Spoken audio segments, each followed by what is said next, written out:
Okay, here is our stage 16 review. First thing you need to know is tense of verbs. You have laborat, which is present tense. There is no marker there, so present tense. Deridebat, you do have BA. The BA makes it imperfect tense.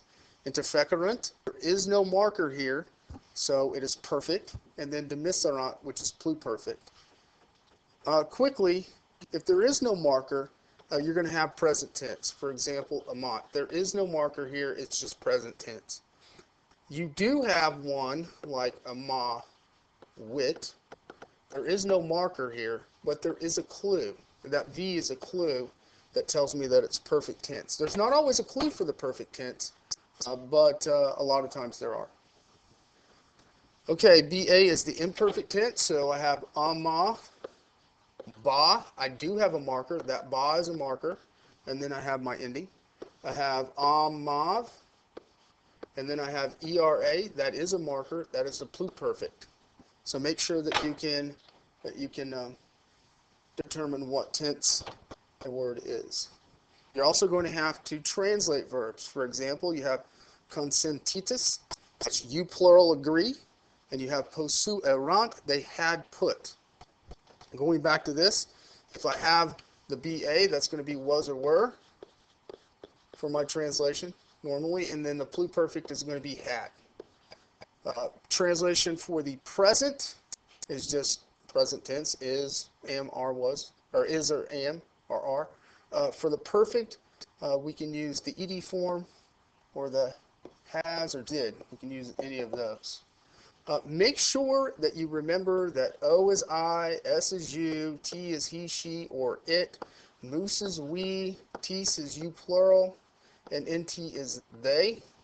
You might also remember the est part of the perfect tense as well. That meaning I and you singular.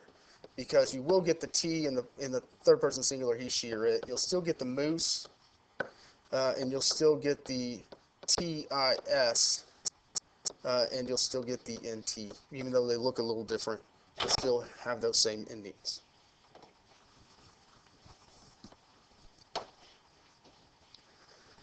Uses of quam. I gave you 4 uses of quam. When I use it with a comparative adjective, in this case stultior, I'm telling you with quam what I'm comparing using stultior. In this case,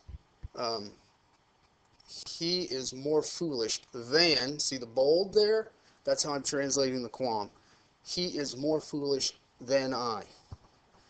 For the superlative adjective, here I have celerime, so it has a double R. Remember, I'm looking for double R's, double S's, double L's.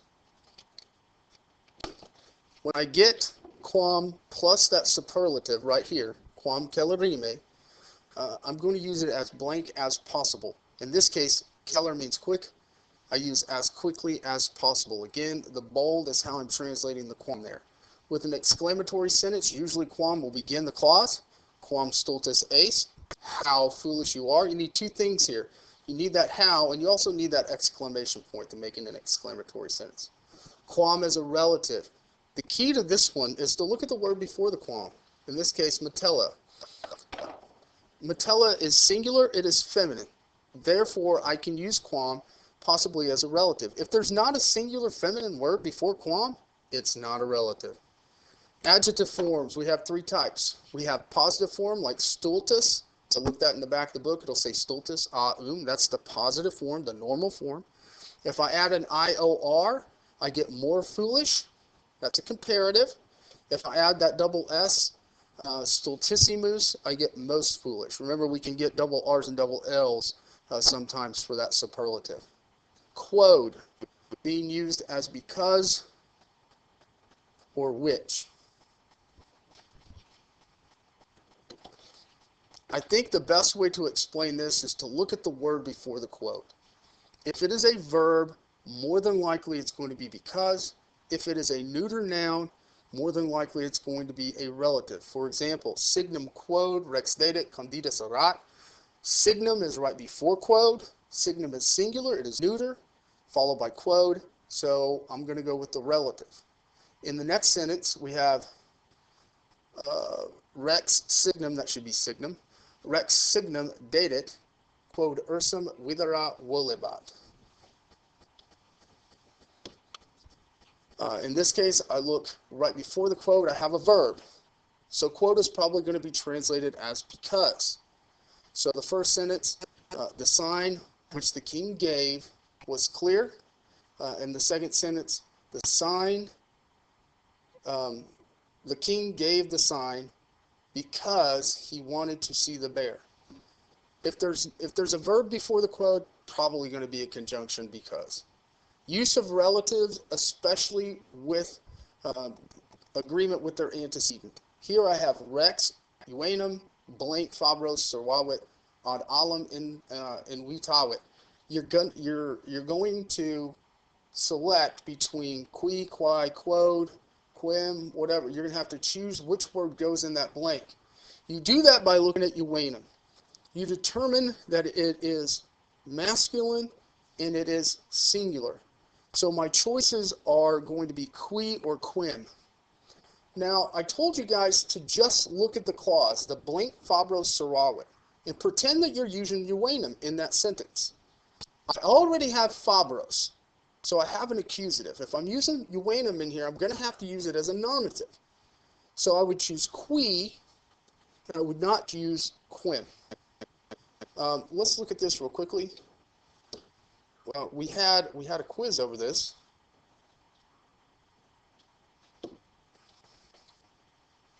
And we have these guys right here, Rex Uanum, Fabros Serwawit. Uanum is masculine, it is singular. So it can't be plural, it can't be feminine, can't be feminine, can't be feminine, can't be neuter, can't be neuter. So it has to be qui or quim. When I use just using this clause, forget the rest of this. In that clause, how would the young man be used? Would it be used as an accusative, quim, or as a nominative, qui? I would use the subject as the young man.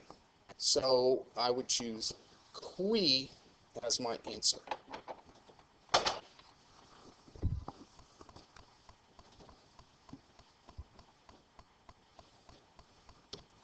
You might go back at your and look at those, look at some of those in your book to make sure that you're good with the use of relatives agreeing with their antecedent. Cases of object of the prepositions. You're going to look at the cases that go with in, de, cum, in, inter, and per. The ablative case is used with in, de, cum. The accusative case is used with in, inter, and per. So if I have in mensa, these should all have macarons over them. If I have in mensa, I have an ablative. That is just on the table. If I use the accusative instead, because in can take either one, in mensam is onto the table. So in this case, in can use either one. One of them is stationary, on the table. One of them, that's the in mensa. In mensam shows motion to or toward the table, onto the table. De will always take the ablative, so this is about the story, de fabula. Per will always take the accusative, so throughout the house, per domum. Cum will always take the ablative and usually has a person there, so that's with Quintus. And then inter will always take the accusative. Inter animalis is among the animals. So make sure that you know what case goes with the preposition. You're going to have a sentence and it's going to have in and blank.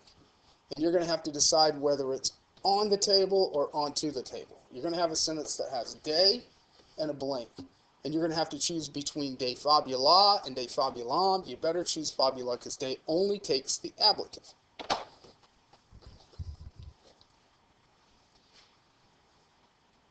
Next up, we have yes or no questions. We went over these fairly extensively. Translation of none is surely this is true or this is true, right? The nay doesn't really have one. It just introduces a yes or no question. Num is surely this is not true or this isn't true, is it?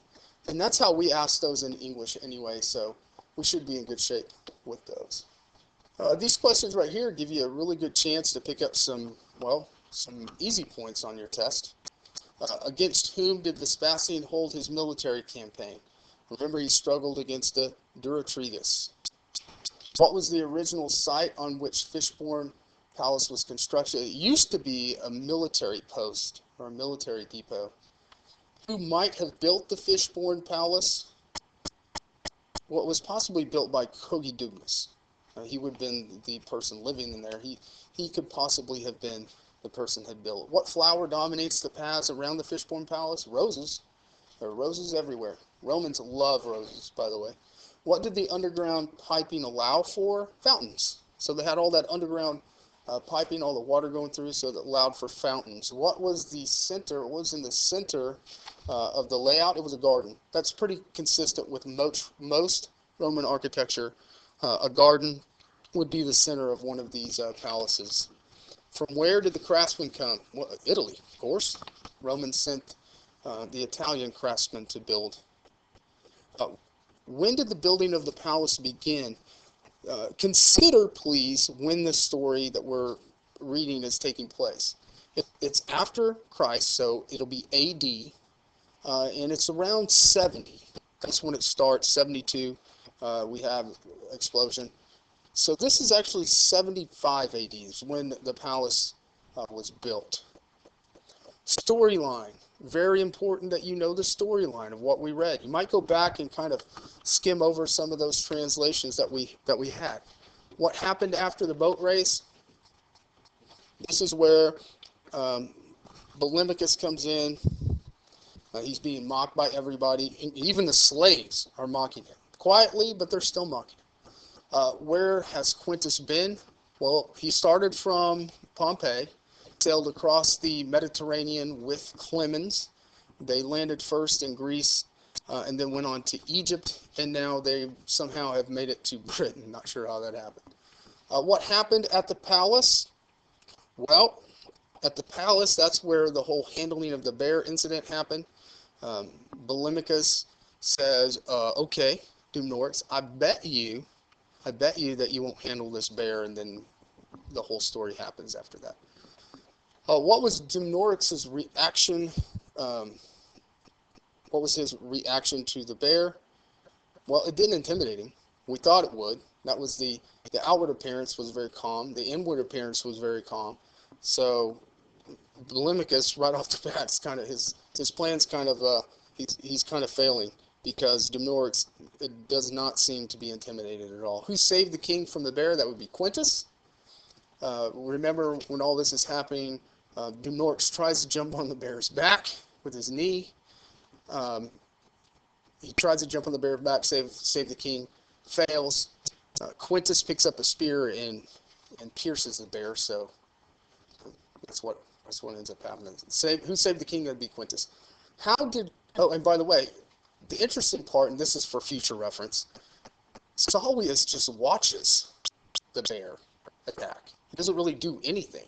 And that's interesting, because later on we're going to find out that, well, he doesn't like the king too much. How did Cogidubnus help the Romans? Well, he gave them scouts. He also gave them grain. So how were the Romans able to overcome the Durodrigus? Well, with the help of Cogidubnus. They were actually struggling a little bit with the Durodrigus. So it wasn't easy for them to overcome them, but with the help of some of the surrounding tribes, including Cogidubnus, they were able to do so. You need to know the characters and what they did in the stories. Polemachus, we know that he's a guy who obviously challenged Dumnorix to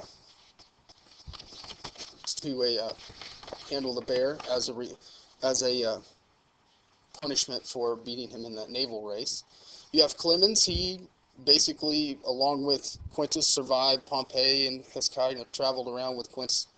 Dumnorix is, he's the guy that Polemachus is trying to embarrass with the bear. Tries to save the king in that incident, was unable to. Germanicus, that's the slave that's in charge of the bear. And we have Saulius. Saulius is just kind of hanging out. He's not really doing anything in this part of the story. He's not even trying to help the king out whenever the bear attacks. So Saulius is just I guess he's the buddy, or not the buddy, but the person that is taking Quintus around. Who said what? That's a part of your test where they're going to give you some quotations from the stories.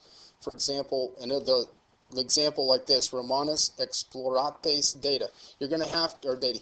You're going to have to translate it into English here. So we have, I gave scouts to the Romans. Who said that? Well, who gave scouts to the Romans? That would have been Cogidubnus. There are about 7 or 8 of those on the test. So again, you might want to skim over some of those stories. English word study. You're going to have some English words that you're going to have to come up with some sort of correlation with Latin. The first one is ameliorate, which is to lessen something or make something better, make something less challenging. Melior is better. That's the word inside of there, which means to improve a situation. Ameliorate. Fabricate is to make. This comes from our craftsmen, from our fathers. Florida is full of flowers. That's from our flora. Delectable is from our delecto, which is to delight or enjoy. Consensus is from our consentio, which is, this is an agreement. Auxiliary is from auxilium, which is help. So auxiliary is like a support or help. Summit comes from sumo, which is high, highest. Aversion is a, which means away, and verto, which is to turn. So this is to turn away. So if I have aversion for something, I turn away from it, I have a dislike for it. Interim is kind of in the meantime. Punitive comes from punio, which is to punish. So this punitive, a punitive is a punishment. Punitive damage is a punishment. Latin vocab as well. You're going to have to know these Latin words and what they mean. I'll let you look those up.